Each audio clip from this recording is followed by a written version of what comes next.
Today is Tuesday, December 29, 2020. We're broadcasting live from Albany, Georgia. 7 days until Election Day here in the Peach State. Jon Ossoff, Raphael Warnock going down to the wire as they are going against Republicans Kelly Loeffler and David Perdue. We'll talk with some folks here in Albany to get a sense of how the vote turnout is happening here. Of course, this is going to be a critical place in rural Georgia that could determine who wins the U.S. Senate seats. Also, a federal judge strikes down efforts to block black folks from voting. We'll talk about that here as well. Plus, on today's show, a black father defends his son as a white woman accuses his son of stealing her iPhone when in fact she left it in an Uber. Ben Crump has been hired to be his attorney. We will talk to that father and son right here on Roland Martin Unfiltered. It is time to bring the funk on Roland Martin Unfiltered. Let's go. Whatever it is, he's got the scoop, the fact, the find. And when it breaks, he's right on time and it's rolling. Best believe he's knowing. Putting it down from sports to news to politics. With entertainment just for kicks, he's rolling. It's on go, y'all. It's Roland Martin, Rolling with Roland now. He's funky, he's fresh, he's real, the best, you know he's Roland Martin now.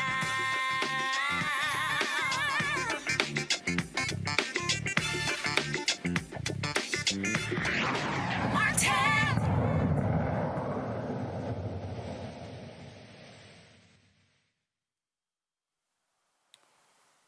Hey folks, Roland Martin here, broadcasting live from Albany, Georgia. The third time we've been to this city since we've been spending time here in Georgia, focusing on the Georgia runoff. There are 3 races, one a statewide race, 2 of them for the United States Senate.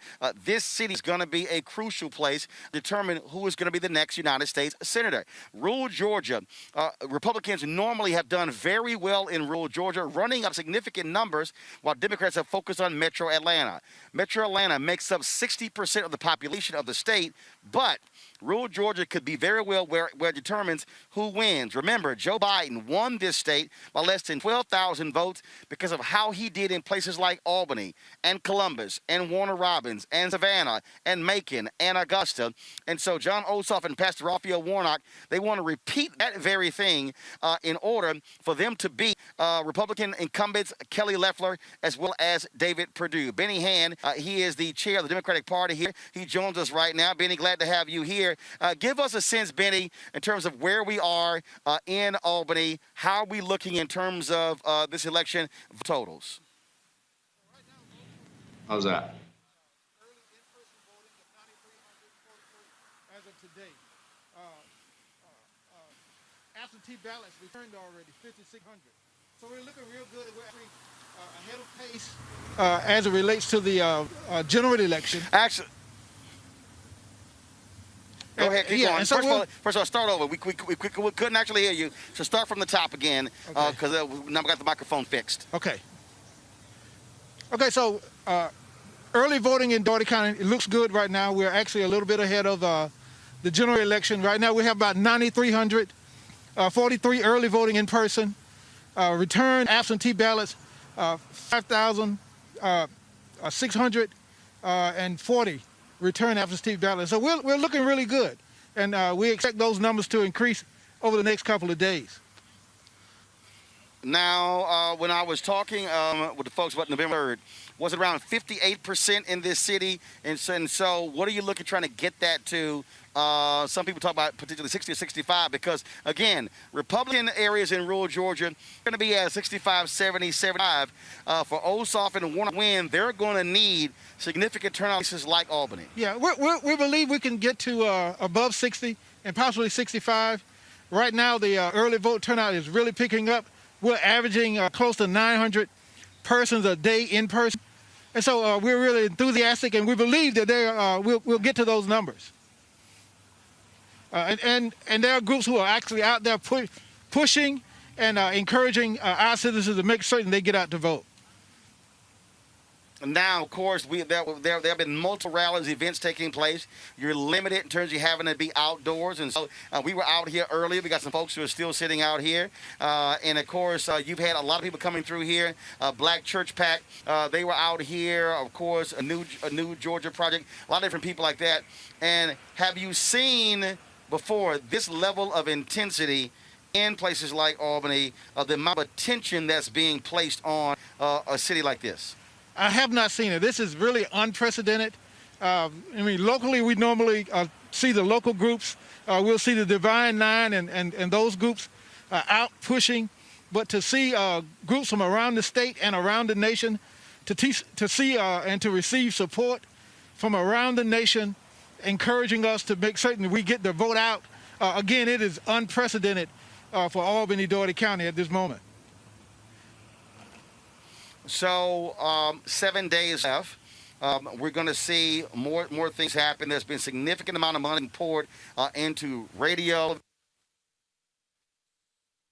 Give us a sense in terms of what you expect to see over the next 7 days. Early voting ends on Friday, and of course, the election on Tuesday. Yeah, so early voting here, actually, it'll end in Albany on Thursday, but we do expect to see even more numbers. Explain that. No, hold up. Explain that. Okay. It's going to end in Albany. So in some place, early voting ends Thursday. Some places Friday. Some places Thursday. Some places Friday. Friday is actually a holiday. It's New Year's, and so the election board here opt to take that Friday as a holiday.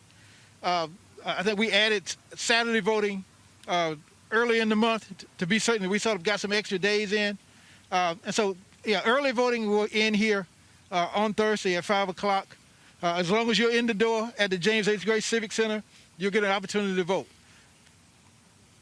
We talked to Cliff Albright with Black Voters Matter on yesterday, and one of the things that he talked about, the beating back of Republican efforts to disqualify thousands of voters, about 3,000 in this county. Tell our folks the role that you played and what y'all saw happen here as they were trying to essentially invalidate and keep black folks from being able to cast ballots in this runoff. Yeah, saw something very surprising. Last weekend we had, and I serve on the Board of Elections. I'm the chairman of the Board of Elections.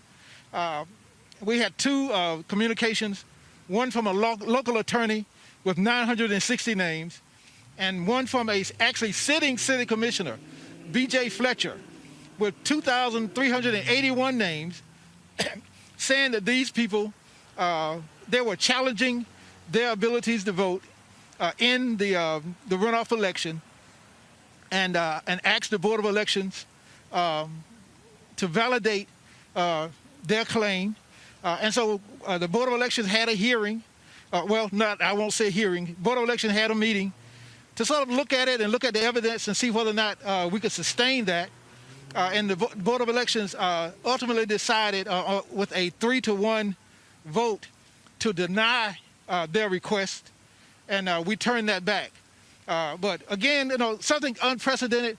We were warned that it was coming, but we didn't think it would come at such a level.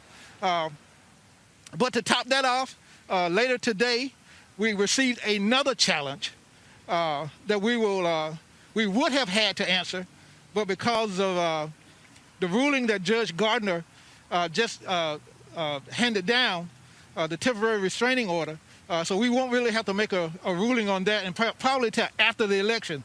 But again, we may have to go back and revisit that issue. And the groups that are challenging, they're not from Georgia. This is a group that's out of Texas? It's a group that's out of Texas, but they have a Georgia affiliate. And so when you look at the paperwork, it says Georgia True Vote. And so, yeah, it's a group out of Texas. The communication that we received from the group out of Texas comes from the letterhead of a Texas attorney. But Georgia, again, they have a Georgia affiliate, and they are recruiting Georgia citizens. Because you got to be a citizen. You can't do it anonymously. You gotta sort of show your hand and show who you are. But we have people who are willing to do it, and they are doing it. All right, Benny Hand, we sure appreciate it, man. Thanks a bunch. Y'all are going to have, no pun intended, you're going to have your hands full. I'm sure they're going to try some other stuff between now and next Tuesday. Oh, absolutely, absolutely. To keep folks from voting. But thank goodness we have legal groups and third-party groups out here fighting on behalf of black voters. Oh, absolutely, brother. Absolutely. All right, all right. Benny, I appreciate it. Thanks a bunch. All right, now. Folks, every single vote is going to matter in this election. Every single vote. And the Native American vote could very well be a difference maker here in Georgia as well. They played a huge role in Arizona when Joe Biden beating Donald Trump in Arizona. Joining us right now is O.J. Siemens. He is the founder of Four Directions, which focuses on the Native American vote. I met O.J. yesterday at Pastor Raphael Warnock rally in Gwinnett County, and I definitely want to get him on. O.J., welcome to Roland Martin Unfiltered. Medaki Api, we chosen you locally. First of all, Roland, it's really an honor to be on your show. I was watching just the forecast, the news you put on just before I came on, and I thought I was on another reservation. So we know what you're going through. So, OJ, explain to a lot of our folks who, look, the reality is when you hear these elections, they talk about the power of the black vote. They talk about the importance of the Latino vote. You don't have a lot of attention on the Native American vote, but we saw in Arizona role that Native American voters played in that election. We've seen the exact same thing where Republicans was basically the voter suppression that was taking place against Native Americans in North Dakota as well. And so how critical will the Native American vote be here in Georgia? And give people a sense of the numbers of Native Americans who will be voting in this. Well, we actually went, Georgia is one of the 3 states that you identify on the voter registration, you identify your race. There was 15,000 people that identified as Native Americans. And using the census and going through the numbers, we figured there's probably another 40,000 Native Americans out there. The majority of which we found in Atlanta, or the metro area of Atlanta, like Fulton County, DeKalb, in which they identified themselves as Native Americans or others. So we're looking probably around maybe, 45, 50,000 Native Americans that are living in Georgia that we're targeting. Now, of course, when you look at voting patterns, African Americans typically are voting Democrat. Same thing when it comes to Latinos at a lower number. What is the breakout? Do the Native Americans, are they evenly split, Republican and Democrat? Do they lean more Democrat than Republican? A sense of potentially who they will be targeting and voting for in this state in the runoffs? Well, Native Americans basically really don't identify as parties. They identify with issues. And this past 4 years have made it very easy for Native Americans to decide what issues that are being looked at and answered, or basically ignored. And in the elections, like in Arizona and in Nevada, Minnesota, Wisconsin, it was like a 95, 96 turnout rate in which they voted Democrat. Wow, 95, 96%. And when you say the last 4 years, so you're saying that Native Americans have suffered greatly under Donald Trump and under Republican rule in the United States Senate? Well, not only they have suffered from, his actions that he's taken. The Dakota Access Pipeline, for one, in which President Obama put a stop to it immediately. President Trump came in and he started the pipeline up. The desecration of sacred sites.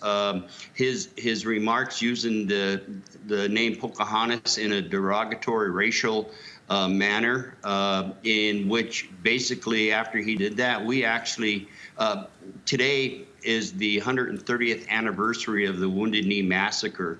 And so what we did is we started legislation that's in the Senate and the House to remove the medals awarded to the 7th Cavalry that murdered the women and children at Wounded Knee. So, the 4 years have been really detrimental to Indian country throughout the United States. There's been so many cuts. And again, the sacred sites, it's just over and over. So issue-based, they really didn't have any choice but to vote for individuals that would progress Native American issues. One important thing about people wondering why Georgia is important to Native Americans, Deb Haaland was recently nominated as the Secretary of Interior, which is a first time in America's history that a Native American was actually appointed a cabinet position in Interior. And the U.S. Senate is the one that confirms those nominations. And so Indian Country is looking at Georgia at who is going to take and support Deb Haaland's nomination, and with a lot of other reasons, but that one is really key right now. And so a lot of Native Americans in Georgia are really paying attention to this. All right, then. Well, look, first of all, as we say, every vote does indeed count. Last question for you, OJ. There millions of dollars being spent on ads all around this particular state. To reach those Native American voters, what are y'all doing? What are you actually doing? Is it in person? Obviously, you got COVID issues as well. And so how are you reaching out to those folks to get a sense of what they care about and what they're concerned about and how they're going to be voting? Thanks for asking that. We actually have a COVID plan that we follow. Hey, science is science and it works. We prove it over and over. We've hit over 15,000 homes person to person where we knocked on the doors and talked to them. We've had conversations with about 4,000 or 5,000 people. We had a 90% positive rate that they are going to vote. We have our PPE that we wear when we knock on the doors. We also have a phone bank that we use to call individuals for those individuals that don't feel comfortable going on the doors. So, and we're also doing mail flyers to individuals. So we reached out right now, at least 15,000. We hit some of them 3 times. We're having conversations with them. We're identifying issues, and what we're trying to also do is let them know that the natives in Georgia, they also have the same issues as the natives throughout the United States, and that as a people that we can make a difference if they stand behind us. Our people always said we stand upon the shoulders of our ancestors, and therefore any barriers that they place before us, we're able to overcome them in order to ensure that we have the equal access to that ballot box. All right, OJ Siemens, founder of 4 Directions. We certainly appreciate it. Thank you for joining us and giving our viewers a perspective about the Native can vote in this election. My pleasure, and thank you very much. It's an honor to be here, and you keep up the good fight. I really enjoy watching you. I appreciate it, sir. Thank you very much. All right, let's go to my panel right now. Joining me is Rena Shaw, the Lincoln Project Women's Coalition, Candace Kelly, legal analyst, and also Michael Brown, Vice Chair, DNC Financial Committee. Michael, you know these politics well. When it comes to these elections, it's all about when you say every vote does indeed count. That's the case. Every vote does indeed. And so exactly how do you see what's shaping up? When you look at what's happening here, Warnock is on a better foot than Ossoff. But Ossoff had to really, frankly, draft off of Warnock when it comes to that black vote in order for both of them because, and they're very interesting, Mike, I've never seen a campaign where candidates are literally running together because they understand both have to win. If Warnock wins and Ossoff loses, then 51-49, and that's part of the issue there. And so Democrats need both of these seats, and Republicans need both of these seats as well. Well, first of all, Happy New Year to you, Roland, and to your fantastic team, and to my fellow panelists, Happy New Year to you as well. You know, I tell you, Roland, this in a week or so, or 8 days, depending on how you look at it, the challenge for both Democratic candidates is traditionally, historically, runoff elections, special elections. Democrats do not fare well. We do not. We certainly take presidential elections very seriously. You may take your mayor's race in your city very seriously. But for whatever reason, in a runoff and special, we just have not. Hopefully, people understand the stakes. I know that folks are on the ground. We're all on the phones doing what we can to make sure folks not just understand the importance, but then execute that importance by getting out to vote. So it's clearly a challenge. You're right about splitting one or the other, and it would be great if one won, but it doesn't really help the future of our country. We need both to win. So Vice President-elect Kamala Harris can break the tie in the United States Senate. Raina, Lincoln Project, one of the groups actually doing canvas. A lot of third-party groups are putting the money on the ground as opposed to just giving it right to the campaigns. That's one of the things that's also quite interesting that we're seeing here in Georgia. Yeah, and that's unusual. Of course, just as my previous panelist said, it's one of those things that this is not how it's supposed to be. Traditionally, what we've seen for Republicans, it's been quite good in a runoff. Everything's been turned on its head, especially if you're looking at Washington, D.C. today, developments in the U.S. Senate.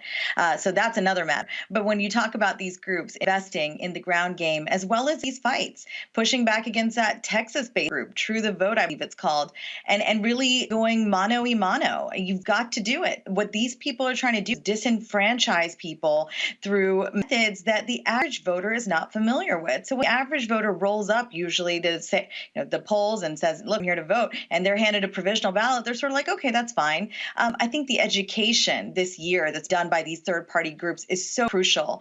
And that sort of, that really foresight, that having vision ahead of time is imperative. I think it's going to have everything to do with the outcome. And really, obviously, turnout is everything. But accessibility, if the accessibility isn't there, that's where you see the efforts of people like Stacey Abrams, though they were, really well laid, and the foundation, she said it many years ago, not that many years ago, but frankly, this is a long game. And really what I see here is strategic vision of these third-party groups being impaired. And I'm so glad, because what I mean as an operative is a lot of money lost, giving it right to that campaign piggy bank, and frankly, just going to third-party vendors who don't do that much. It gets put on stuff that, of course, digital is all important nowadays, but it's not everything. The ground game, canvassing, even in the midst of a pandemic safely, is going to be imperative. Candace, legal. Look, what Republicans are doing, they're trying everything they can. They were shell-shocked that Joe Biden won this traditional red state. They were angry. They're already talking about changing all the vote laws that they passed back because they want to make it harder for folks to vote. And so these legal fights, you see what happened here. Again, we've had Black Voters Matter on constantly talking about the battle going on. I mean, it's literally waging a legal war. It's on a battlefield in the courts, fighting Republican efforts to suppress the vote, especially Black voters in Georgia.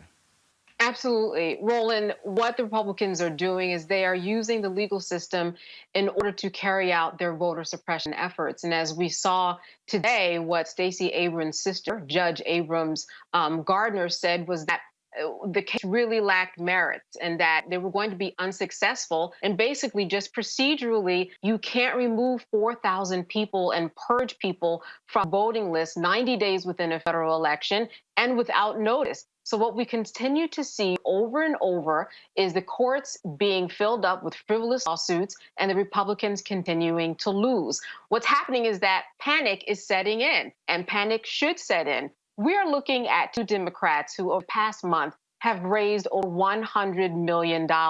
That is nothing to sneeze at. And so when we see this panic, we're going to see it in many different ways. We have a few more days before this voting is over, but we're going to see more of this. We're going to see more people hitting the courts to try to make their case in order to just be a distraction. And I understand, and they understand too, what's at stake. I am so glad that you had OJ on to talk about Native Americans. There are about 150,000 Native Americans that are in Georgia. As he talked about, they're targeting about 20 to 30,000. What people need to understand is that even in the House of Representatives, the largest number of Native Americans was voted in, 6, 3 Republicans and 3 Democrats. So when we look at all of these things put together, Republicans should be scared because everybody is doing their work. As Raina said, what's happening on the ground, people knocking on doors and making sure that people are informed, it is going to make a difference. Well, you talk about making the difference. It all matters in this state. Joining us right now is Macy Hall. She is the state director for March on Georgia. Macy, glad to have you on Roland Unfiltered. So first of all, explain to folks exactly what is March on Georgia. Yeah, absolutely. So March On is an organization that started out in 2017 in the Women's March in Washington. And from there, we have empowered and elevated voices of young people in issues like our mental problem, gun reform, women's rights, and now we're doing voter protection to ensure that all these voters out. You talk about reaching out to young voters. Some 6,000 people who did not November 3rd, they're voting here in this runoff. There are also 23 or 20,000 folks who turn 18 by Tuesday. How have y'all trying to reach them to make sure that they are active and voting in this runoff? Yeah, so March On actually has a youth coalition that we work with called the Future Coalition. And they have created partners all around the state of Georgia with an organization called Futures for Progress. So we've partnered with 18 by Vote. We've partnered with Blue Georgia, getting all of those young activists who are ready to be on the ground and working out there. And additionally, we have gone out to all of the campuses. We've done events all throughout Atlanta and these rural areas to ensure that they're getting educated, that they're excited. I think a lot right now within 2020, a lot of our young people are staying home and they're being more aware of what's going on. And they see that this is so important. And just like people of color, those young voters were something that really, really took us over the edge back in November. Do you also think that a lot of these young voters realize after the death of George Floyd that, look, protest is one thing, but you also got to change policy. And in order for you to change policy, you got to change the policy making. Because we've had various poll folks on the show.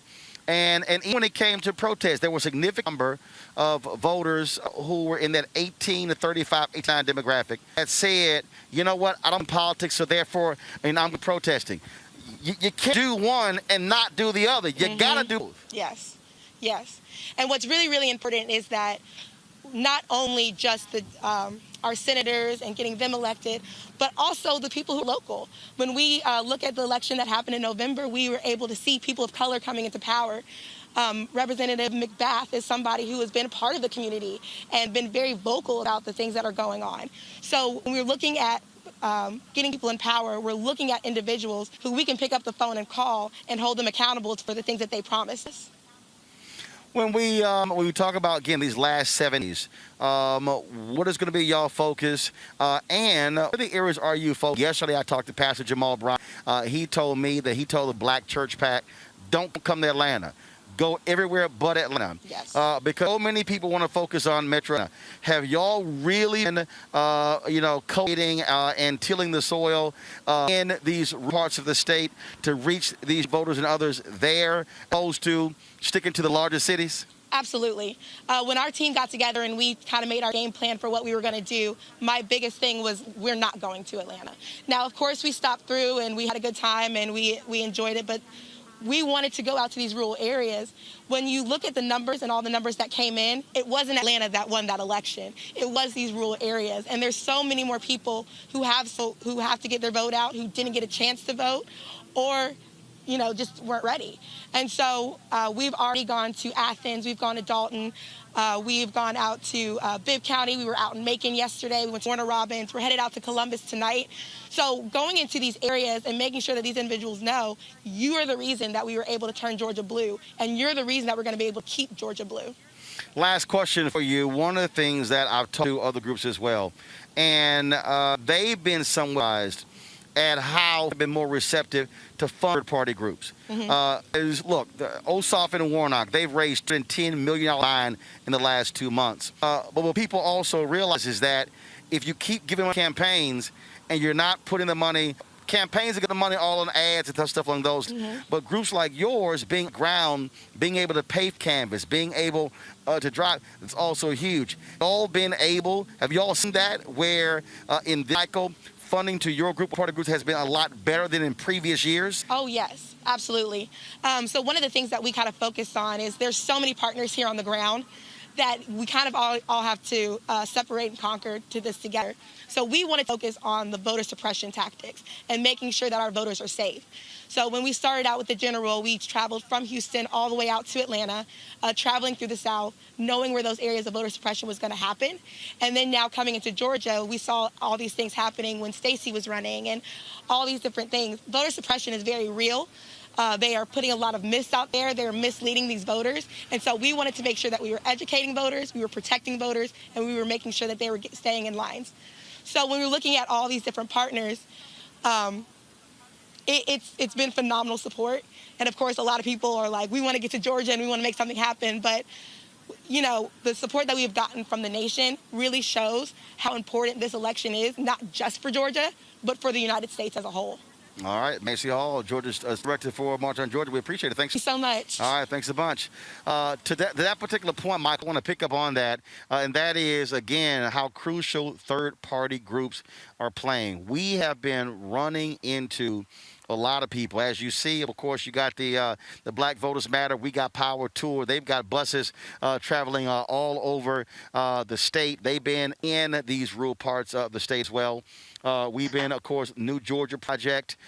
We've been, of course, so many different groups. And I think that what people now understand, and I dare say, Michael, I think the election of Obama taught a lot of people about how the sausage is made in politics. What I mean by that is you saw a lot of people for the first time who became bundlers, who learned how politics works. Because folks were, well, I can't give $1 million. Well, first of all, there are limits how much you can give as an individual or a couple to the Democratic National Committee. Then people begin to realize also political action committees. And so what we have seen, as I mentioned, Black Church PAC, Alpha Phi Alpha, Political Action Committee. You have other sororities have this as well. You've got other third-party groups. And folks are now saying, wait a minute, if I want to be able to support someone, I don't have to give money. If my $50 goes to a political campaign, my $50 makes a bigger difference going to one of these third-party groups where it's going directly on the ground and being targeted in a different way. Your thoughts? Well, I hate to keep using the word historically, but historically, and the tide is certainly shifting, but historically, right-leaning groups or right-leaning America have been much more conscious about third-party groups and third-party political donations and helping those outside groups than the left have. But recently, and as you obviously mentioned correctly, right during that first Obama election in 2008, the third-party groups began to pick up some steam. And the way you pick up steam is, yes, having boots on the ground, obviously knocking on doors, phone banking, all the traditional ways. And it's great to have volunteers, but you need economic and money resources to fund a lot of these efforts. The volunteers are great, and clearly you can't win without them. But you also need resources. So like your previous guest mentioned, she's going to Columbus, Georgia. They have to put gas in that van. They have to eat. They may have to stay overnight somewhere. They may have to rent tables or chairs, whatever they have to do. They need money to do it. And so economically, I'm glad we've made a turn and understand how important it is to make sure we fund third-party operations. That particular point there, Candace, that Michael makes, look, it costs money, and he's right. And too often, what's happened is, on the campaign side, they've wanted black and brown folks to volunteer. But guess what? You're paying, frankly, these white consultants. This is where money has to go on the ground. And to his point, there's gas, there's food, there's hotel bills, there's all those things that go as a part of running a campaign. And I think being able to see the influx of third-party groups mobilizing and organizing, they are also hitting folks around issues. That is also different from campaigns, because people get caught in, I don't love the candidate. These other groups are saying, damn that, these are the issues they're advocating. You better focus on that. Absolutely. And what people are seeing now is a live civic lesson unfolding, and then they are a part of it. And that's amazing that they're able to not only learn through the process, but learn through the process from people that they know. It's different when you see somebody who's on TV and you don't know them, you're not even able to physically touch them, as opposed to, LaRonda, who knocks at the door and says, hey, don't I know you from church? Well, these are the issues that we're talking about, and these are the issues that you should be concerned about. When people see faces that they trust, when people see themselves in other people that are talking to them, then there's an easier buy-in. And then there's an easier buy-in, literally, of the giving of money in order to make that truck run and to fill that gas that Michael was talking about. So the whole process, like he said, Michael, since Obama, we've seen an unfolding of events that is unprecedented, where people have become experts and have taken a lot more seriously the power of their one vote, the power of their $1 or $5, because they see how the small grows into a big snowball in terms of making a difference.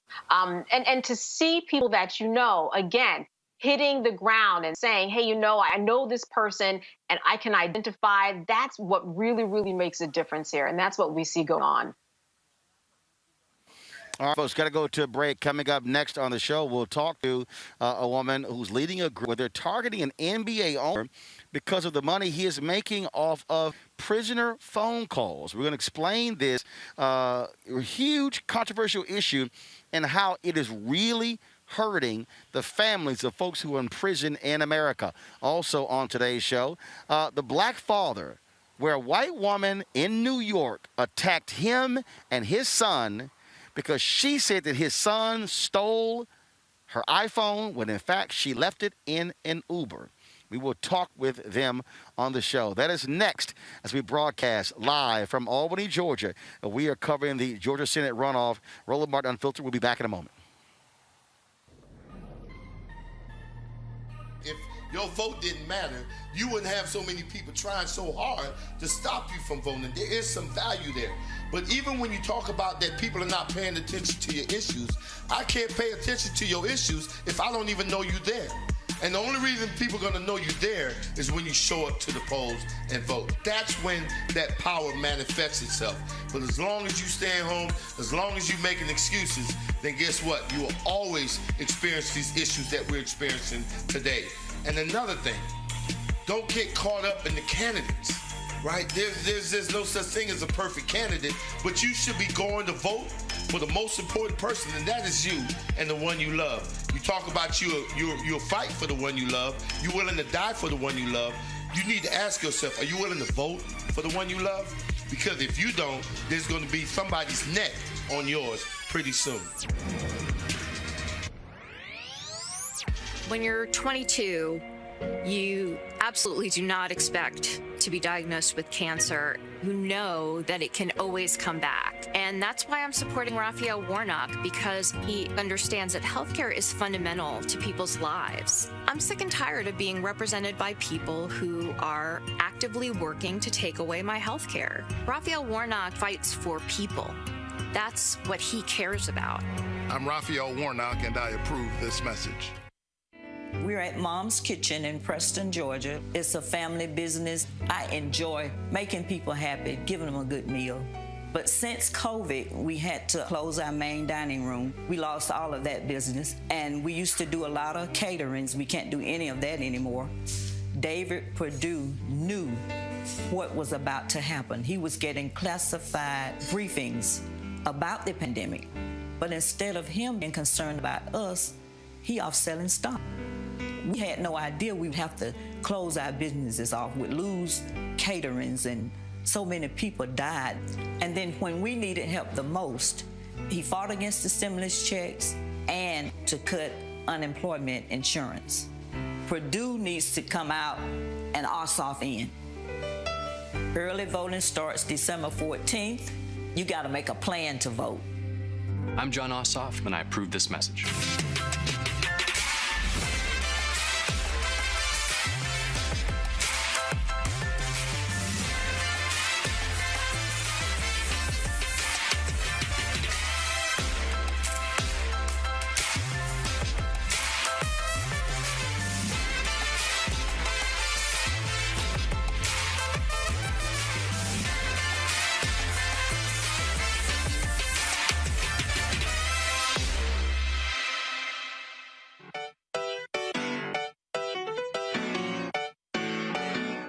We got power. We're about to get ready to launch our We Got Power tour. Slim and I are going on the blackest bus in America. We're hitting the streets again. We're going to be going through at least 12 states, maybe more. I'm just really excited.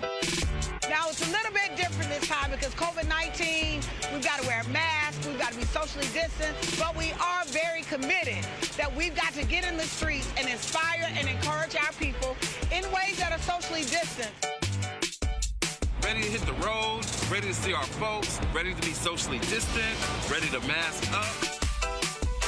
On our way to Pennsylvania, we'll be there for 2 days, and then we're headed to Ohio to Cleveland. We're going to be just spreading a lot of love and building a lot of power. The very last day, we're going to be out here on the ground in these streets because our people need us. Can't stop, won't stop. Register to vote. You can even request your online vote by mail ballot by clicking the link or by scanning our QR code with your camera. Vote early. Vote today, because we got power.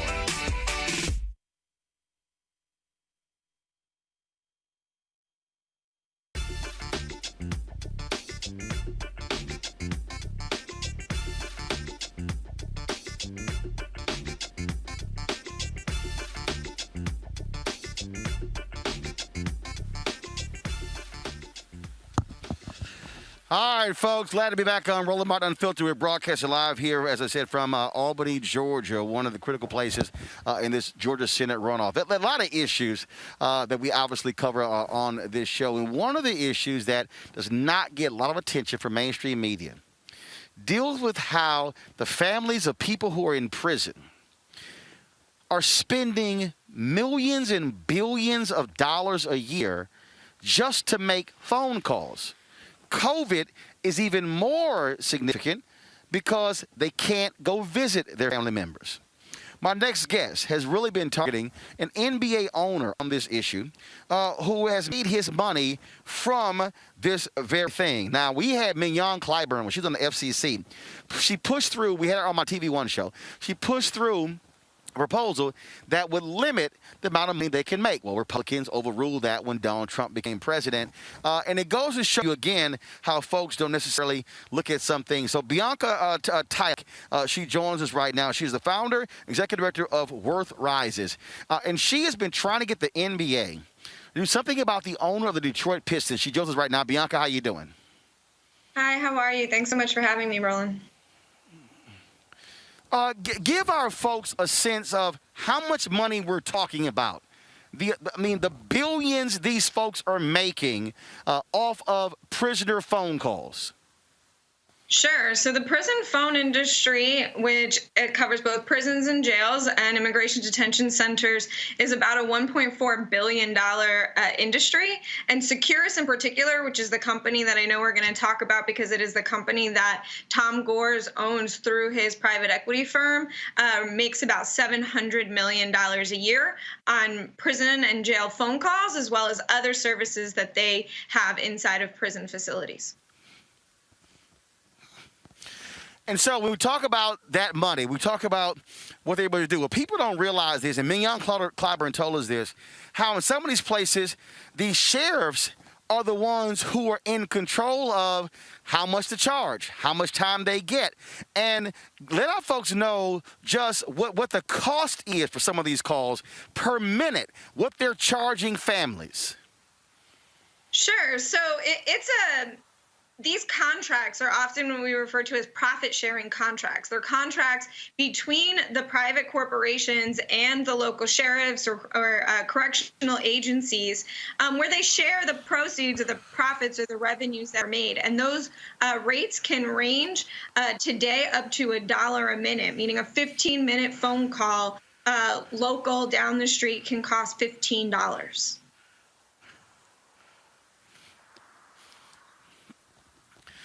And so one of the things that when we were talking before, there's a woman, her was spending $500 to $600 a month just trying to talk to their loved one in jail. That's not atypical. In fact, we hear it so often. And a study showed not too long ago that, in fact, 1 in 3 families who has an incarcerated loved one goes into debt simply trying to stay in touch through the cost of calls, the cost of visits. And 87% of those people who are bearing those costs are women, and largely women of color. So have you had a response from the owner of the Pistons, from the NBA, and what sort of a response you've also gotten around the country, or other people joining you in this effort as well? Yeah, absolutely. I mean, so as you know, we've been going after Tom Gores. Tom Gores is the owner of Platinum Equity, the private equity firm that owns Securus, one of the 2 largest companies in this field. It's important to note that in the prison industry, the prison telecom industry, 2 companies share about 80% of that market. And his company is one of them, and he is the owner of the Detroit Pistons.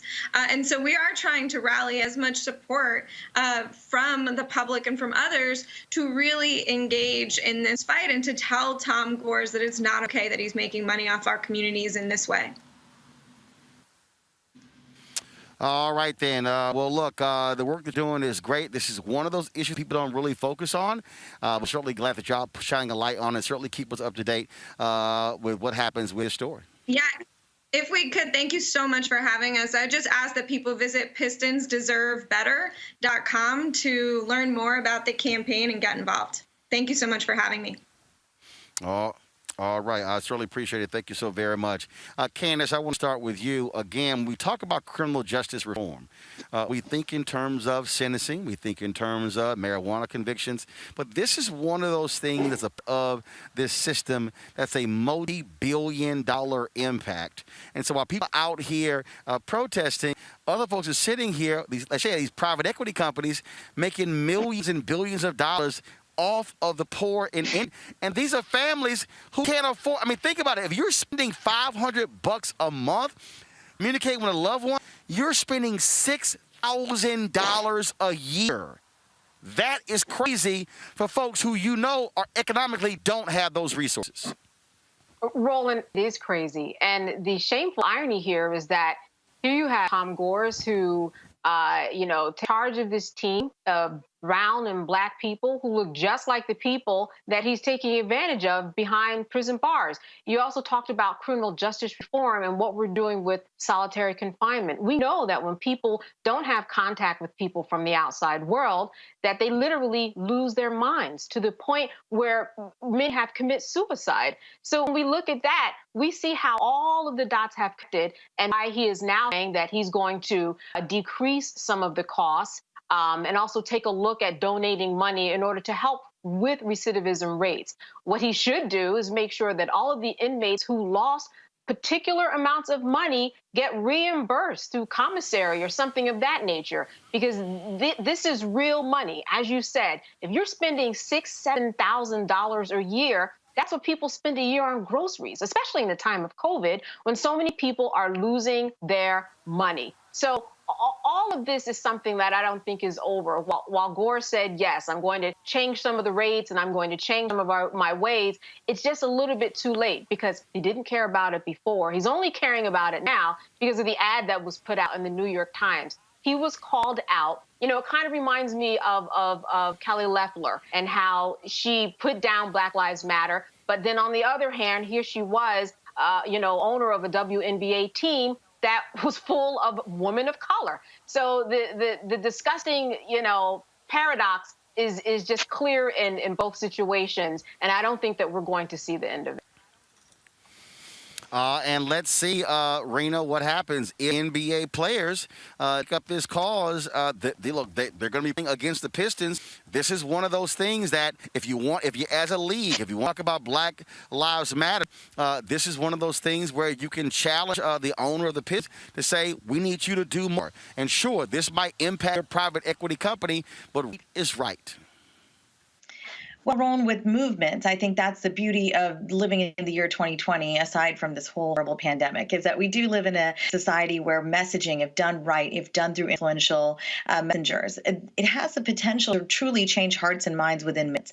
And that's what I think we're looking at when we look at big places like the NBA, where you have a lot of people who have individual acclaim, and then there's, group efforts as well. And so what I love about what Bianca's doing, and I visited the website, I think it's an incredible site. I think drawing attention, a different sphere, to problems that don't impact people who look like you. I think that is what the BLM movement really wanted to underscore and really bring attention to, and for a variety of reasons. It was one of the smaller messages, in my opinion, I'll say, but I think it will be a success moving forward into 2021, because I think a lot about the prison industrial complex in this country. And it's a very sophisticated term that gets thrown around on Capitol Hill often when we talk about criminal justice reform. But what we really need to see is that the interest of government and industry that essentially use surveillance, policing, and imprisoning people as solutions to economic and social problems, trying to tell us, the common man in America, that these are solutions. Throw these people away and, lock these people up and throw away the key. That makes us forget about them. And so these big movements have a potential to change the hearts and minds in minutes and overnight of folks who just don't understand, who don't relate, who have an assumption perhaps that when anybody's calling you from jail, that it's the kind of thing that when they call collect, it's not a big deal. How much money could that be? When you see the numbers in real time and what it's doing, pillars of homes like women, and as a woman of color, I must say the education piece is everything, because when you lock up somebody that doesn't look like me and has a different problem entirely, that relies on something that corporations are doing, that wealthy individuals are doing, it's hard to connect the dots. And so it's, instead of really going deeper and trying to find a way to connect the dots that might be too complex for certain folks who have limited time spans nowadays, I really think that big movements are the way to go. And this will bring us the change we want to see for criminal justice reform going into 2021. We've talked about on this show oftentimes how it's bipartisan. There's a lot of shared views there across the political spectrum on how we really change the way this country incarcerates our people, particularly young Black men. I just want to make one point. It's now the year 2020, but since 2007, I've been pen pals with a couple folks over at the DC General. I mean, it's been eye-opening to me to be a pen pal to people who are locked up, because I see how much they crave human interaction, attention, and I've been sort of acquainted with some of the bigger problems that I just had not thought existed for them. So 13 years now, and I encourage folks to really find ways to open their eyes up to problems of folks who don't look like you. Michael, again, we would talk about the money involved. When we talk about the impact on families. Remember when Jan Clyburn pushed through this effort change of the FCC, Republicans reversed it. There's another example where elections have consequences. When you had a Democratic president, Democrats who had a 3-2 majority on the FCC, they were able to regulate this. Trump wins, Republicans turn it over. Damn that. Make as much money as you can off of these poor folks. As we've talked about many times, you're right. Elections have consequences, but elections have consequences all up and down the ballot. And you can't have. We live in a capitalist society, so no one's suggesting that whoever the phone service company is shouldn't make a profit. But what should that profit be capped at? And that's what legislators can do. Legislators, whether you're right, whether it's the FCC or state legislative bodies or city legislative bodies, or obviously the federal government, our Congress, can come in and regulate how much somebody can make off of these phone calls. But it takes a lot of courage, because usually the people that own these companies have resources. They have lobbying teams that come in and try to make sure and suppress those bills seeing the light of day, or make sure they count their votes, whether it's on the Republican side, to make sure that they don't, what they would call buckle under this kind of social conscious pressure. But there are several different points where elections have consequences, and this is one of them. So you actually can tell your state legislator or your city council person or whoever you see in the grocery store, hey, I want you to write a bill that caps how much people can make on these types of phone calls. And you can do that. But obviously it takes that kind of effort. It takes that kind of outreach, but it is doable.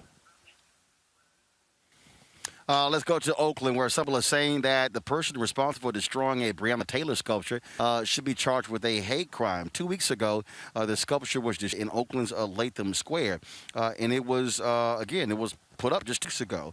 Leo Carr, who sculpted the piece, described the sculpture, quote, as an act of racist aggression.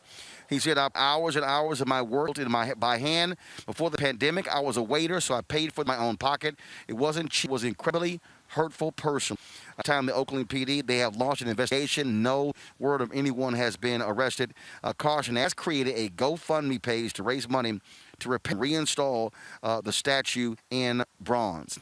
In Springfield, Massachusetts, local police, the FBI, and the Bureau of Alcohol, Tobacco, and Firearms are investigating a fire at a black church that took place early yesterday morning. Firefighters responded to a call at the Martin Luther King Jr. Community Presbyterian Church around 5 a.m. It took them nearly an hour to extinguish the fire. Springfield Fire Commissioner Bernard Calvi believes the fire is highly suspicious, being that there have been 3 other fires in the same area in the last 3 weeks. Now, they are investigating whether this was a case of arson or if it was accidental. And so we'll keep you up to date on that particular story as well. One of the issues we're looking at is also COVID-19. It is still with us. Of course, we're out here masked up. Folks who are sitting behind me here in Albany, same thing. And in fact, this was one of the places y'all might remember we covered early on where this was ground zero in Georgia for COVID-19 cases. Well, today, Vice President-elect Kamala Harris and her husband, they took their COVID vaccine shots. Here's some of that video.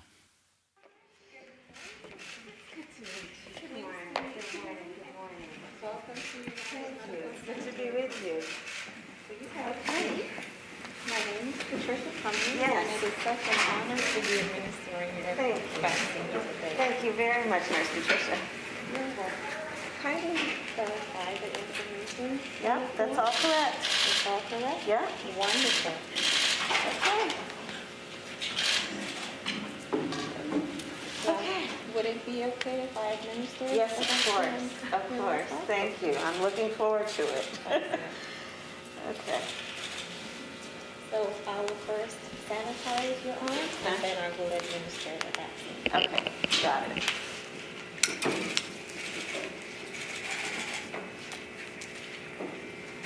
How are you doing today? I'm doing well. You've been busy, huh? Yes, ma'am. It's good to be here at United Medical Center. You guys do such good work here. Thank you.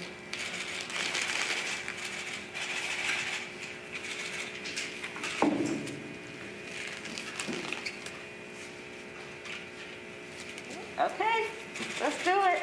All righty.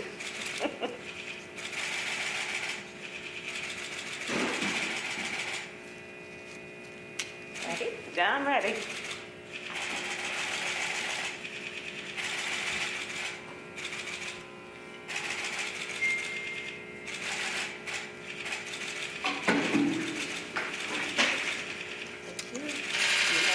That was easy.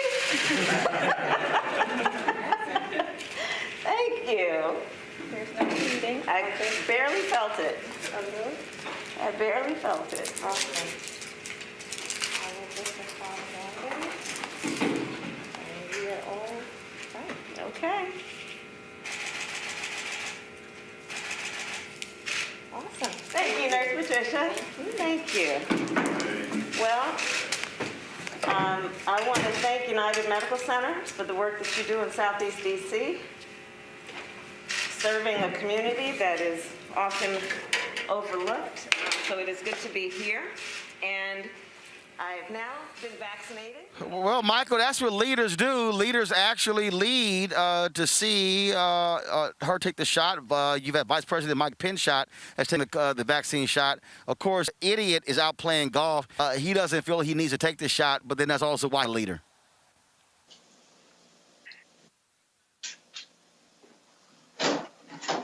Michael? Yeah, I really couldn't hear you. I think all the actual both congressional leadership and a lot of the White House leadership have gotten the vaccine, except for, as you mentioned, the person playing golf today and yesterday and the day before that, and I'm certain playing tomorrow. So, there clearly is not a priority to set a good example on his way out the door. He is trying to cause as much chaos and confusion about everything as possible, as he's done over the last 4 years or so. So, it is what it is. He's not going to change. It's unfortunate. The fortunate part, we have a new president. And as you know, how proud I am of President-elect Biden. He taught me in law school, so I know what kind of guy he is. He's going to be a great president. Clearly, the president-elect, Kamala Harris, is also going to be a wonderful addition to the leadership of our country. We know that Gavin Newsom has appointed a Latino American to fill Senator Harris's seat in California. So, obviously, and I know there was some outrage about that. They thought it should have been a black woman that took her spot, but nonetheless, it was a person of color. So as we move forward, let's get rid of the Trump folks. Hopefully, we have a new day. Very simple, Candace. Leaders lead, and so we have people here who don't do this. In fact, I had a guy earlier, he asked me, hey, would you take the vaccine? I was like, hell yeah, I would. He said, well, you're one of the first African Americans I heard say so. There's a lot of black people who have died as a result of the COVID-19. So we better get it together. You damn right take this vaccine, because we've had the experts, the Medical Association, we've had black doctors who have been working on this as well. Again, to see Vice-elect Kamala Harris do this, that's important, because we have to instill confidence in the American people that if the VP-elect took the vaccine, well, guess what? So should we. Yes. Some interesting marketing efforts here in terms of the vice president-elect. And then in addition, you had a Guyanese nurse that administered the vaccine. And if you know anything about home health aides, or if you've been in a hospital, no matter what hospital, you are going to be, within some vicinity of someone who is from another country, whether it's Haiti, whether it's Senegal, Nigeria, or someone like today who's Guyanese. So the whole idea is to put people in positions that you trust and that you see. And so this was really a two-pronged effort here, that you had two women of color going through this process. As Michael already said, and you said, the president has not taken this vaccine as well he should in order to make a point. So this doesn't just make him a lame duck president, just makes him a lame president for not standing up and being a leader. So, we've seen some of the highest numbers today in terms of the number of people that are on ventilators today, the highest number ever. So Joe Biden's message today to the people was, we need to speed this up, which is why I promise you 100 million vaccines within my first 100 days. That would be a valiant effort if he completed it, but at least it's a message that's more than we have today, right? We have vaccines that are to the states, but we don't have people to administer them because there's just been no plan. Ever since day one, there's been no plan, which is why even though expeditiously the vaccine was created, now we're on the level where we can't even get them in people's arms. No plan. No plan. Yep. Rena, real quick again. First of all, call him president. He is not a president. As far as I'm concerned, Obama was the 44th, Biden 46th. I'm just going to completely skip over the number 5 because what we're seeing is we're seeing this pathetic degenerate of a man spend his time on the golf course, delaying signing the COVID bill. Doesn't care about masks, doesn't care about the vaccine. He only cares about his own ego. And frankly, 25 days? It can't get here soon enough. Inauguration day on January 20th. Well, Roland, I have a very personal link to this story, as again I've talked about on this show many times, is that actually my husband is a physician here in Northern Virginia, and he got his vaccine exactly the week before Christmas. So Christmas was Friday. He got it the Friday before. So that was his first dose, and he got the Pfizer vaccine. He'll be getting his second dose on January 8th. My brother, who's a physician at our clinic in Southern West Virginia, just made it available to me. He gave me access to his email, and I have it here. 2 hours ago, he got an email from the Vaccine Administration Management System that says your organization or employer designated you in a priority group for immunization. And that's because he put through a request saying, hey, me and my employees need this vaccine. So here in Northern Virginia, very affluent Northern Virginia, we are fortunate to live in. Compared to what my family members are going through in rural West Virginia, it's night and day. My brother had to request 2 days ago to get the vaccine, and he's only 2 hours ago just now getting the opportunity to schedule an appointment with a participating clinic through a link. And so when you click through that link, it takes you to, again, the Vaccine Administration Management System. It's part of CDC.gov, and basically it just says when he fills out this application, it allows for him to be pre-screened, and if qualified, register for an account and then schedule his COVID-19 vaccine. And an account will allow for his for the West Virginia State Health Department as well as the CDC to collect his information to use in public health data analysis. So, again, I have my master's in public health from here at the George Washington University in Washington, D.C. This is a massive, massive failure of Trump, Roland. We cannot understate it, and I really think we will see the repercussions in the months to come. I'm only just now hearing from other health professionals, and my husband is as well. We are getting calls from fellow MDs, fellow MPH, people who have degrees out the wazoo, who are nervous to take this vaccine.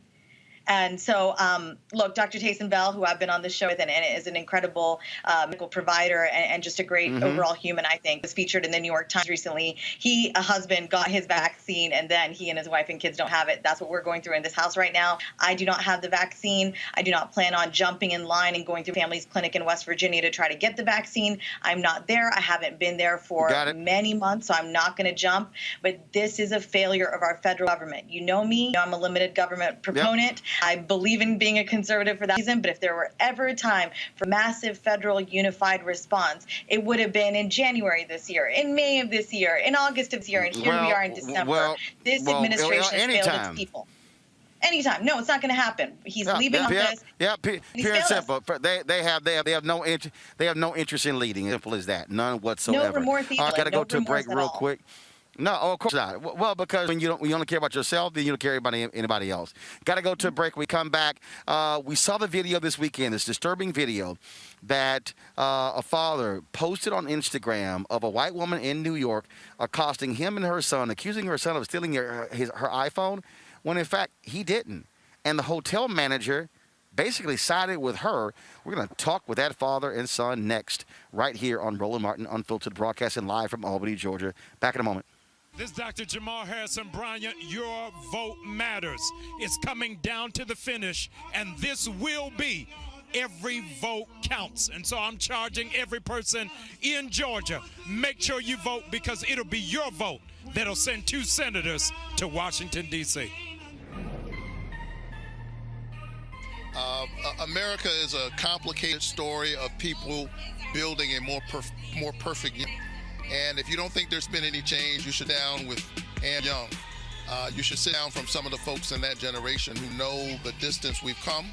And as we continue to hard, change comes. The other side knows your power. The other side knows your voice. That's why they're engaged in voter suppression. If you weren't so powerful, they wouldn't be trying so hard to stop you from voting. And so you ought to stand up. It's a defining moment in American history and win the future for all of our children. Daring to demand the right to vote for Black Americans. In Selma, Alabama, 55 years ago, John Lewis was nearly killed as he and hundreds marched across this bridge. That movement's courage secured the Civil Rights Act and the Voting Rights Act, but the promise of equal justice in America remains unfulfilled. So together we'll fight for a new Civil Rights Act and a new Voting Rights Act to ensure equal justice for all, no matter the color of our skin, to end racial profiling and police brutality, and to stop anyone from suppressing the sacred right to vote. Congressman Lewis gave me my first job. He instilled in me the conviction to fight for justice. He said to never give in, never give up, keep the faith, and keep our eyes on the prize. I'm John Ossoff. I approve this message. Too many people struggled, suffered, and died to make it possible for every American to exercise their right to vote. We have always used music to speak up for us, but we have been heard, underestimated, and undervalued throughout our existence. But it's time we play a new song. We can make the rules. We can choose the leader, and our vote can make the difference. Just watch how I do it. We know by now that change will not come to us. Just watch how I do it. Black voters matter. It's our party. Step into your moment.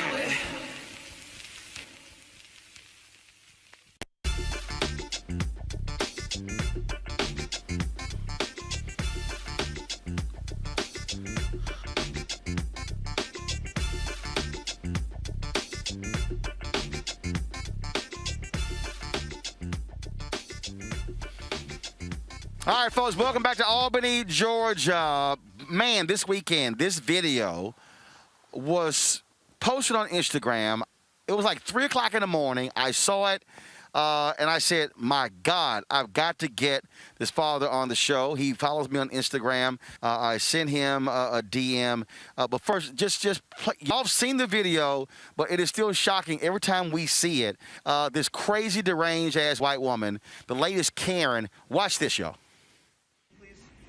Show me this is my phone. Show me. No. You don't have to explain nothing to her. Take the case off. That's mine. Literally, get it back. Are you kidding me? You feel like there's only one iPhone made in the world? No. Okay, then show me the. Show me on my. You get a life over there. No, what's on your background? You better go use find my iPhone. Go do that. Find my iPhone is on. On now. Right no, you can't. No. I'm the manager of the hotel. I don't care. He will this right is my now. son. Hey, did you see me just come downstairs out of the fucking elevator? I'm trying to help. Man. No, but you're not helping. I am. What you've been is disrespectful. No, I'm trying to settle the situation. My son has nothing to do with her. No. I'm trying to figure out what's going on in the lobby. Then show me the proof. No, he's not leaving. Show me the proof. Are you show me the proof. You better get on. I need you away. Let's go, kid. I'm sorry.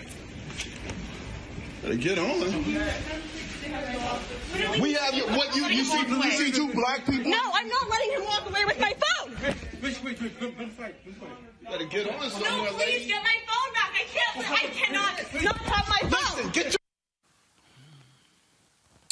And that was only 1 minute of the video. It's a much longer video that the hotel has. Keon Harold joins us right now. He is a musician. Keon, welcome to Unfiltered. You doing, Roland? So how long did this encounter actually take place? It was probably a minute before I started recording, and it's probably maybe 5 minutes after it stopped. Because when she came at me, I guess the phone stopped recording. So tell our folks what we didn't see, because we see her coming at you. What didn't we see? Was my son and I, we stayed up late at night after Christmas, and we got up, and I was like, you know what, son, let's go get some brunch. Let's go downstairs and get some brunch. So we come downstairs in the elevator. We make these 2 quick little right turns, and you're right in the lobby. The minute we got into the lobby, this person looked at us like we were red and she was a bull. Like, she looked at my son, and she pointed at him, and she said, he has my phone. It's him. He's got it. Give me my phone. And she went right to him. And before that, I really couldn't believe it. Seriously, I couldn't believe it. I thought it was a joke. And then immediately, my instinct said, you know what, let me start recording because some things just get out of hand really, really quickly. You just never know these days. So I started recording, and the rest is what it is. So literally dealing with her, telling, they're wrongfully accusing my son. He's 14 years old. I mean, that's my boy, my baby. And, literally treating him like he had no rights, like they had all rights over him. And I just wasn't okay with that at all. I mean, I've been all over the world with the best artists, from Jay-Z to Beyonce to Rihanna to everybody. And I'm a whole man, and I want my son to be that way. And I just can't have anybody talking to him any kind of way and just disrespecting his property and just his person and his body. So I just wouldn't allow it to happen. After the video cut off. It went on for, like I said, maybe 4 or 5 more minutes of this person literally trying to get to my son, scratching me, taking him down. Like literally this person was irate. I can't even make this stuff up. I mean, I'm still in shock about the whole incident. And I mean, it's literally like I don't know. I can't make up what it is. It's not like a movie. Go ahead. What was strange to me, Keon, was the manager acting like she was in the right. He came. I mean, he was there with her and basically empowering her, enabling her to basically shake my son down for his phone, for his property. And obviously, I paid for the phone, and no one else had the right to basically say, "Hey, boy, show me your papers." That's what it was like to me. Show me your papers. And it was just not going down with me. My son has his rights. My son, I want him to keep his dignity. Because in America, the problem is, as Black people, as people of color, sometimes our dignity is cut in half, and we need to have whole dignity. And I just wouldn't allow them to just take it from them that easily in that way. The manager basically wanted to use his quote unquote authority as a manager at the hotel to get my phone, to get my son's phone out of his pockets, to give to this lady who literally was not even a patron at the time. And I was a paying patron at the time. And of course, we heard you basically saying, "Oh, hell no, don't you hand that phone over." No, not at all. You're not getting this phone. He doesn't owe you anything, and no. Because it happens, and it's been happening for way too long, and we all know it. And the problem with with this incident is that it is something that we see every day. We see it all too often. And if I wasn't me, maybe this probably would have been swept under the rug as well. Nobody would have ever seen it if I hadn't videoed it, and then it would have been another incident of somebody's going wild and getting away with it. So tell me this, Keon. First off, were y'all there when the Uber driver came up with her phone? We were at the restaurant, like at some point. Literally, I don't know if I've ever been in shock, but as I play this back, as I go through day to day, I think I was in shock because we were eating. And, literally, I'm still, just basically couldn't believe that this had happened. I mean, I'm a professional. And my son is an amazing kid. We try to do the best for him. And just incidents like that is just not what we do. And the fact that this actually happened in this establishment and it was basically empowered by the management, I don't know, it put me somewhere else. I'm still somewhere else when it comes down to it. We were eating and we come back in, and I guess she was gone, but she had come back to, I guess, call the Uber or something. Somebody brought her phone back. I don't know what taxi company or Uber or Lyft, whatever it was. They brought it back and she got her phone. To no apology, to anything, to what had happened with my son. I mean, they totally disrespected my son. In a major way. And I just thank God that I was actually there to be with them. It's so often that the parent is not there with the child. If I had to come down a little bit later, I couldn't imagine what I'd have done if these people were on my son, because I'm a big guy. I'm 6 foot, like 220, 230. And, they really didn't care. They didn't hear anything that I had to say. As I told her, why don't you use the Find My iPhone feature? Everybody uses that I know. When you lose your phone, that was not enough for her. I mean, here's the deal. Here's the deal. Here's the deal. Was hilarious, Keon. When I was in Miami for American Black Film Festival, we were at a reception, and that was a sister who came there, and then she went, "Oh my God, I lost my phone," and so she was freaking out, and I said, "All you got to do is, here's my phone." I said, "I log out. You put in your Apple ID username, and then your account comes up. Ping your phone." That's exactly what she did. Pinged her phone. The Uber driver brought her phone back. That's how it works. But what gets me is she never apologized. The hotel has said, first of all, what was the name of the hotel? And because the parent company has said they have reached out to you. And so that's first. No apology of her. Did the manager ever apologize? No. As far as like all of that to me is pretty blurry because it happened so fast and so. Got it. It's like I don't like. No, it was a blur, and so much so that it's still unbelievable, man. So the hotel says the hotel company says they reached out to you. Have you talked to them? And what is next? Has the woman been identified? What do you want to happen next? Because she assaulted you and your son. Absolutely. So my attorney, Ben Crump, and we basically are, filing charges and trying to see what's next in the process. Legally and hold on. When you said Keon, you said filing charges. Has she been identified? Right. Say it again. Right. Action's breaking up. Has she or has she not been identified? She's been identified. Got it. Okay, got it. So y'all are going to file charges against her for assault against you and your son.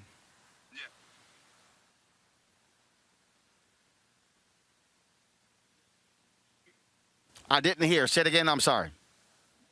Yes, we intend to file charges. Well, Keon, this is look, the reality is you're absolutely right. Had you not put your camera out and recorded it and not have gotten this attention, which is one of the reasons why I keep telling our folks, look, this shouldn't have to be the case. You've got these crazy range folks out here. A lot of folks, there are a lot of folks out there, white women and others who are challenging black people, as you said, demanding papers. And the reality is we must stand our ground and assert our rights and the right thing by fighting for your son and making it perfectly clear you don't have to bow down to anybody who is demanding you turn over your phone as if you were a thief. And that's exactly what this woman tried to do. Absolutely. And, at this point, it's been too long, and we're going into 2021. We've had one black president. We're going to have we have president-elect, vice president-elect right now. Right. As and at this time, it's time for change. It's time for, no matter what you do, no matter what you look like, to be treated as a full-fledged whole person. We're not 3/5 a man anymore. And the idea that we need respect, our kids need respect, our young black boys, need to feel whole and feel protected wherever they go, no matter, being, falsely identified as, whatever, a thug or whatever it is. It doesn't matter. I deserve to be here. I paid my money to be in that establishment. We deserve to be there. We didn't deserve to be treated wrongly. We didn't deserve to be categorized as somebody who needed to offer up our property just because somebody asked for it. It's time out for that. And to me, it's more than an apology now. It's about change. Right. You're right. Keon, we appreciate it, my brother. Thanks a lot. Give our best to your son. Thank you so much for talking to me, Roland. Thank you very much, sir. Candace, I want to go to you quickly, go to my panel quickly before I go to a quick break and then do some interviews here with some folks here in Albany. Candace, this is where lawyers, Ben Crump, an attorney, this is where you take folk and got to pay for what they did to him and his family. That's right. And, one of the biggest takeaways, too, that I get from this is that he was a father and a son who were going to have a nice brunch. And then all of that was displaced by this. And this is what that young man is going to remember when it comes to Christmas 2020. All they were doing was going downstairs to eat. And then this is what happened. So, yes, this is more than just an apology. This is somebody that has to pay, because this is a woman that was trying to steal this young man's phone because that phone did not belong to her. Then she libeled him by calling him a thief. And then, as he said, as the father said, I mean, he was in shock. So you have a lot of emotional distress that was there. Civil rights violations by the hotel. I mean, the list goes on. Benjamin Crump took this case for a reason. Let's put it that way.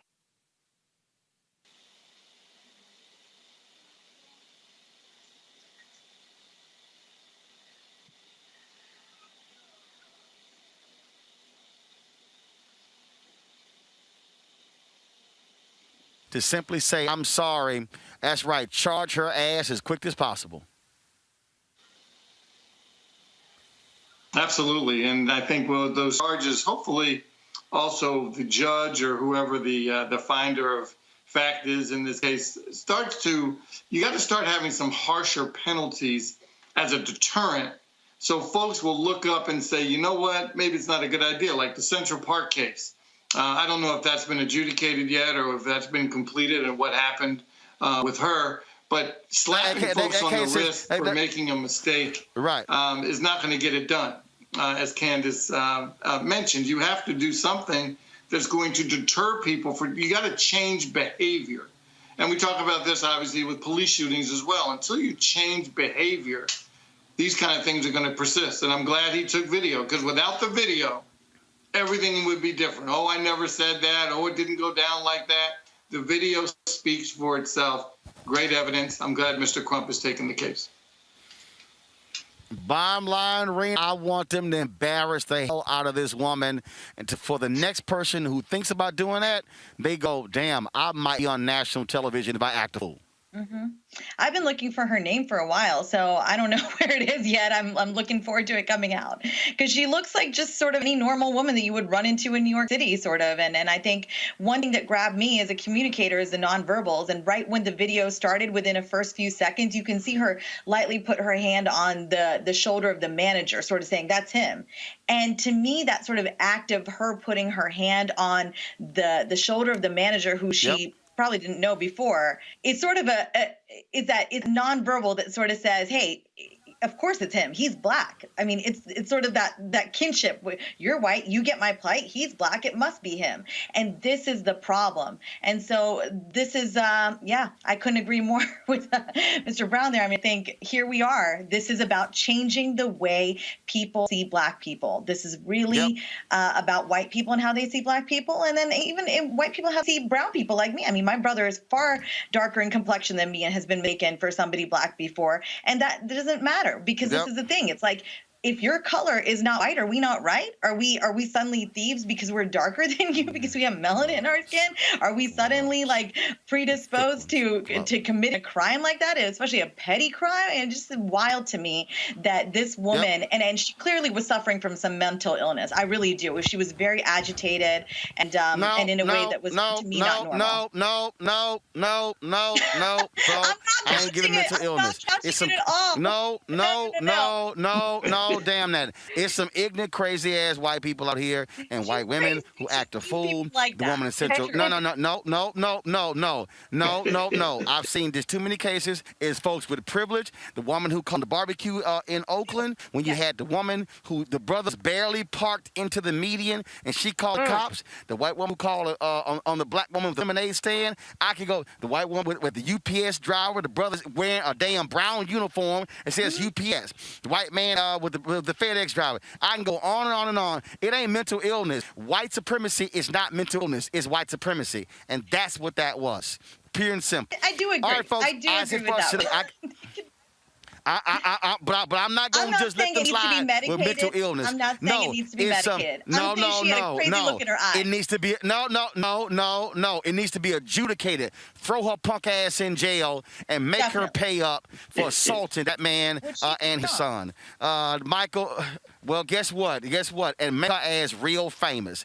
Michael, Rena, and Candace, I appreciate it. Thanks a bunch. Got to go to a quick break. Real quick, I'm going to come back. Final interviews with some folks here in Albany, Georgia. Roland Martin Unfiltered. Back in a moment.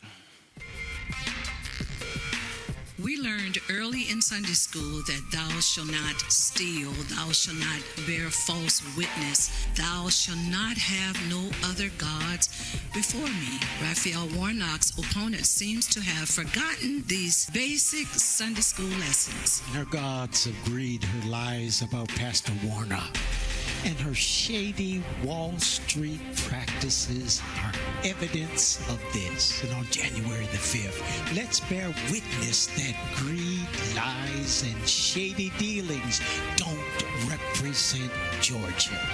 Let's send Raphael Warnock to the U.S. Senate to fight for the least of these and not Wall Street billionaires.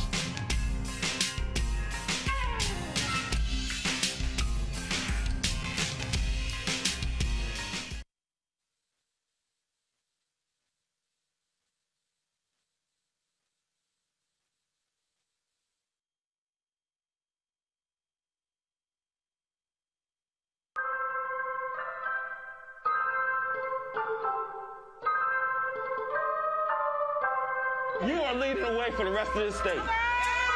And we believe that this state is on the verge of shocking the entire country.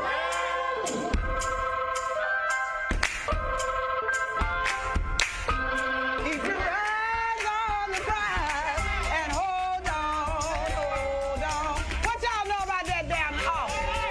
And ultimately, we know we can't let nobody turn us around.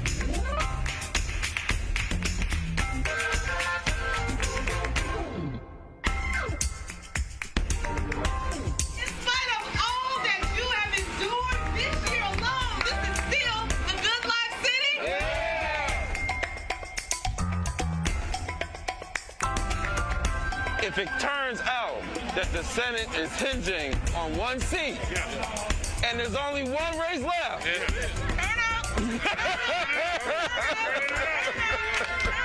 that's right. This will literally be the epicenter of the entire country, right? So we ready. Music has an ability to be able to help us feel connected. And that's because music has a way of speaking to the spirit. And it is the spirit we're going to change this country with. It is going to be standing in a space of our power and in the fullness of our spirit of love and the spirit of humanity. That is what's going to transform America.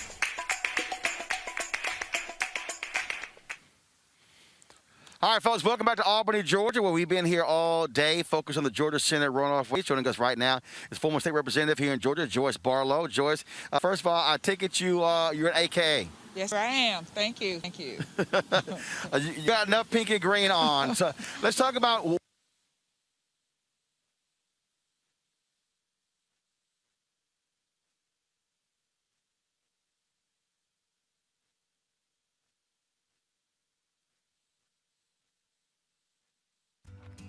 We told them the smear ads were coming, and that's exactly what happened.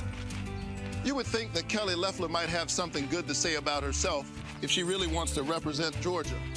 Instead, she's trying to scare people by taking things I've said out of context from over 25 years of being a pastor. But I think Georgians will see her ads for what they are. Don't you? I'm Raphael Warnock, and we approve this message.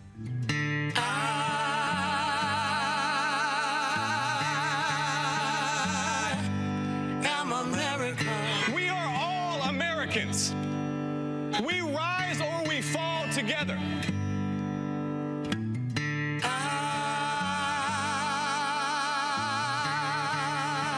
This is a critical moment in the history of our country. So many people are depending on us. They want us to forget they're still trying to take away our health care in the middle of a pandemic. I'm running so that ordinary people can have a path of prosperity. Let me be who I want to be, where I want to be. Let me be free. Give me your time. I am tired. Give me your poor. But I am strong. Give me your hand. I'll be here. I will guide 'Cause I know I belong. You have two extraordinary candidates in John and the Reverend who deserve your vote. And let's face it, you've also got two senators who badly need to be replaced. Oh, yes. Give me my freedom. Give me my freedom. Give me my freedom, and I will rejoice. This has to be a movement-style, bottom-up, grassroots turnout effort unlike anything we've ever seen in our history. May we rise to the challenge of this renewed reckoning around race and push back hard against the forces of bigotry. All I ask of you, all I ask of you, all I ask of you.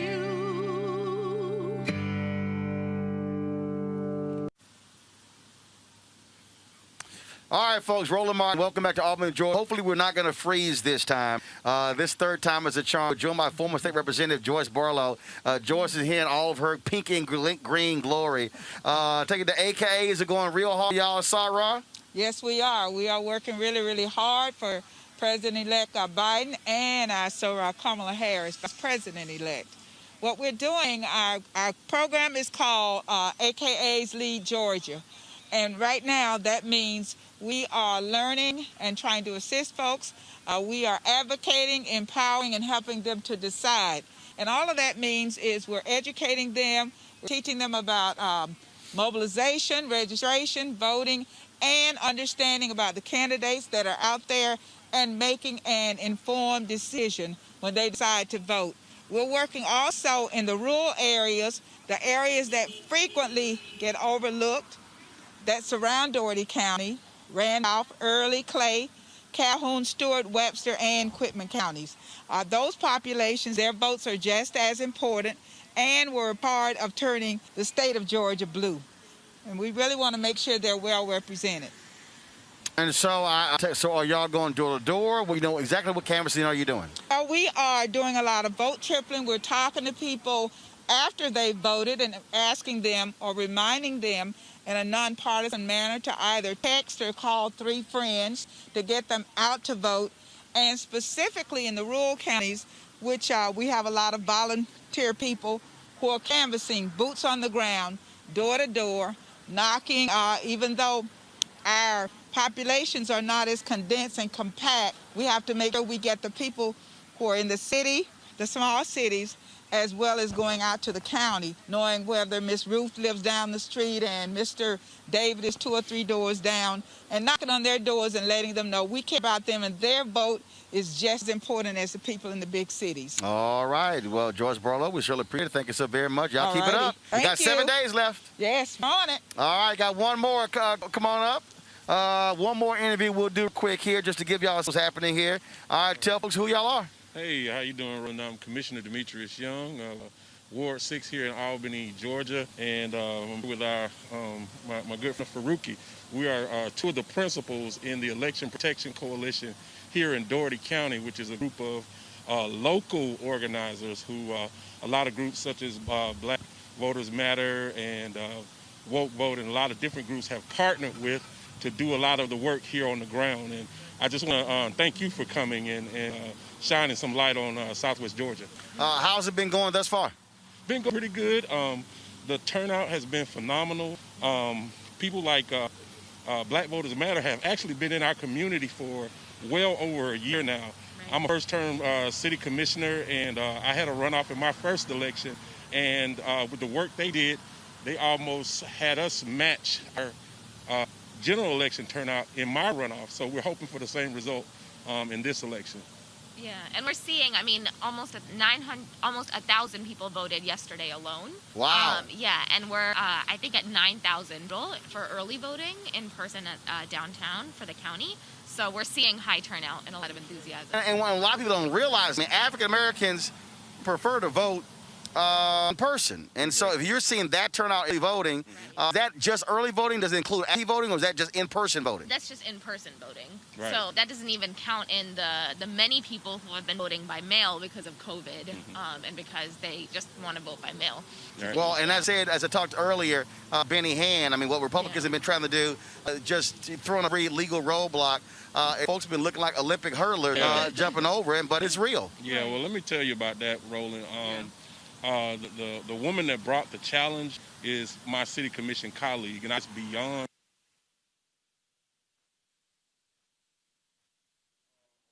a white woman, but she represents a district that's over 70% black. Wait a minute. Woman who filed the challenge represents a district that is 70% black. 70% black. We know she needs to get her ass thrown out next time. When the city commission is November. November? Is her all right, I might have to come back in 2021 to campaign against the woman's name? Commissioner BJ Fletcher. BJ Fletcher. Y'all, Roland Martin Unfiltered, my back in Albany. next September and October, so we can throw B.J. Fletcher. So she 70% African American in her district. Yes. She's the one trying to challenge black votes. Yes. And Roland, is for me, it's a personal thing because my mother was one of the first black city commissioners here in Albany, Georgia. She actually sued to have ward elections because before it was all at large, so we could not get any black representation on the city commission before she sued them. And Ward 3 was her district, and that has historically been, where. Hold up, you pull your mask up. I'm sorry. Just be safe. Yeah, but it's beyond. It's a personal thing for her to represent that many people and be a part of something like that. And of course, she's going with the trope that she's doing this to protect integrity of the election and protect against voter fraud. And when they can't produce any evidence of voter fraud. I mean, all across the country, these Republicans throw out that and they can't produce the evidence. Exactly. And she even said that somebody had voted for her mother, but we have no knowledge of any challenge that she issued at the time about somebody voting for her mother. But that's what they chose to play on the local news. That's why I'm glad you're here as a alternative to the information. I'm streaming this live on my Facebook page so all the followers can understand. Voter fraud is not real. Voter suppression is real. Right. Yes. And that's what she's engaging in. Yeah. Absolutely. Final comment. Yeah, I mean, I think we know the local organizers here, us, our organizations, we're doing this work before, during, and after January 5th. Definitely. And our work continues after the runoff to make voting more fair, more accessible, more safe. And we're going to get B.J. Fletcher out, and we're going to get a lot of things done here. So thank you. All right, then. Well, we appreciate the work that y'all are doing. That's why one of the reasons we want to come down here and amplify. Appreciate it. Thanks a lot. Thank you, sir. All right, y'all take care. Folks, that is it for us. We're here in Albany, Georgia. It has been quite the day. We, of course, have been focused on many of these cities all across the state of Georgia. Tomorrow, we'll be broadcasting live from Savannah, Georgia. Not just the show, also look for us streaming an event taking place at noon. We're going to be visiting various businesses in Savannah as well. So look forward to being on the ground in Savannah. In Savannah, we want to see you out as well as where we're going to be there tomorrow. Let me just tell you where we're going to be real quick here. Hold on. 1 second here. So in Savannah, it's a black church we're gonna be at.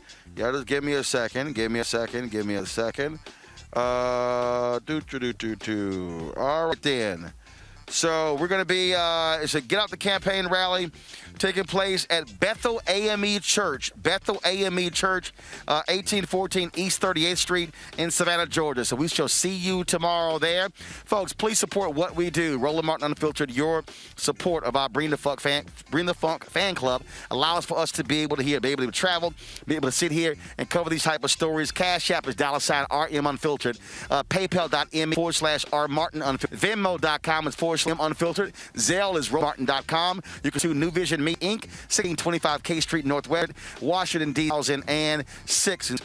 We thank all supported. You've been phenomenal supporters. Tomorrow's going to be our last show of 2020. Of course, we're going to be off Thursday and Friday, so we're going to have all the listing of all of our fan club members. So if you want to be on that list in 2020, send your contribution in. We're going to be dropping that list tomorrow on today's show. And so we certainly appreciate it again. I will see you guys tomorrow from Savannah, Georgia, where we are here covering the Georgia Senate runoff. Black media should be here on the ground telling our story. We shouldn't be waiting on anybody else to do so. That's why we do what we do here at Roland Martin Unfiltered, where we keep it real, keep it black, we keep it unapologetic, because we don't have to ask anybody a damn thing to cover our news, our perspective, our way. I'll see y'all tomorrow. Holla!